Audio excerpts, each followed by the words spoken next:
अहिल्या की इस बात पे गर्व से रो दी गौतमा। नमस्कार दोस्तों, स्वागत है आपका आपके अपने चैनल हंग्री स्पिरिट्स में। हंग्री स्पिरिट्स देख रहे सारे दर्शकों का मैं अंजू शर्मा दिल से स्वागत करती हूँ। तो गौतमा नाराज है अहिल्या से, क्योंकि अहिल्या ने सबके सामने उनकी किरकिरी करवा दी है। लोगों ने अपने तानों से गौतमा को बीन दिया है कि आपकी बात ही नहीं मानती, आपकी सुनवाई देखिए, आपके कहने पे भी नहीं आई है, देखिए उन्होंने ऐसा किया है। तो गौतमा परेशान अपने कमरे में जाती है और अहिल्या उनको मनाती है। एक तो मनाने का तरीका बहुत अच्छा था, और उसके बाद जो बातों में से बात निकलती है जिसको सुन के गौतमा की आंखें भर आती हैं। चर्चा करते हैं दोस्तों, बड़ा ही प्यारा सीन था।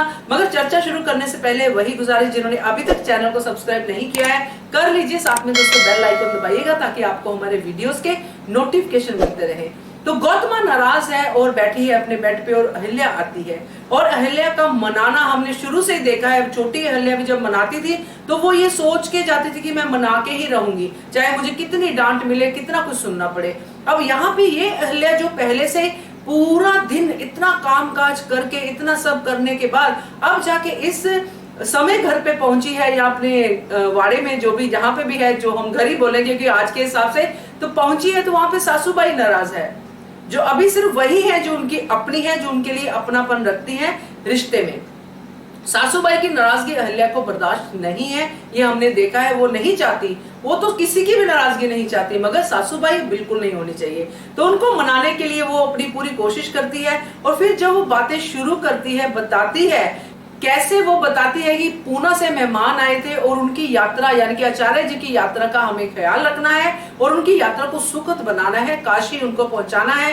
और पूरा वो बताती है अपनी बातों में, जो पहले सीन किए हुए थे जिसमें काशी की यात्रा में प्रॉब्लम है, रास्ता ढूंढना, वो सब चीजें बताती है। यहाँ पे गौतमा जो बात कहती है उसको कि मुझे तुम ये बता देती, जो इतने संदेश आ रहे थे उसमें ये भी बोल देती कि मेहमान आए हैं पूना से, इस काम में बिजी हो। तो अहिल्या के माथे पे एक शिकन आती है जो सीधा सीधा रकमा की तरफ इशारा करती है कि रकमा ने संदेश पूरा नहीं दिया है। मगर यहाँ पे अहिल्या का बड़प्पन है कि वो इस बात को उनके सामने नहीं कहती है। तो ये तो खैर बातें हैं जो चल रही थी उन दोनों के बीच में। कान पकड़ लेना अहिल्या का बड़ा प्यारा लगा मुझे, जिस तरह से उसने कहा कि आप अभी भी हक रखती हैं, मेरे कान पकड़ के आप मुझे डांट सकती हैं। मगर वो बात जिसको लेके गौतमा की आंखों में आंसू आए और गर्व महसूस हुआ, वो थी कि उन्होंने कहा, अहिल्या ने कहा कि जैसे मेरे लिए बाबा साहेब का हुक्म है वैसा ही मेरे लिए आपका हुक्म भी है। मतलब आपका हुक्म भी उतना ही जरूरी है जितना बाबा साहेब का। तो आप ये मत सोचिए कि मैं रानी बन गई हूं या ऐसा, जो भी आप सोच रही हैं, आप मेरे से भी बड़ी रानी हैं, आप मेरी सासूबाई हैं। तो ये जब बातें अहिल्या ने कही तो एक तो गौतमा का गुस्सा बिल्कुल ठंडा हो गया, दूसरा उसको गर्व हुआ कि मेरी सुनवाई कितने अच्छे से उन्होंने सारा काम किया। उसने कहा भी गौतमा ने कि कोई और होता तो कहता और मैसेज भेज देता नाना साहब को कि ये नहीं हो पाएगा, हम कोशिश करेंगे, जो भी होता है जवाब, मगर तुमने करके दिखाया क्योंकि लोगों के दिल को तुम समझती हो, तुम आस्था को समझती हो। जब अहिल्या ने यह कहा कि मैं कैसे अपने शिव शंभू के भक्तों को उनसे दूर रख सकती हूँ, तो गौतमा और ज्यादा खुश होगी और ज्यादा उनकी आंखों में पानी आया।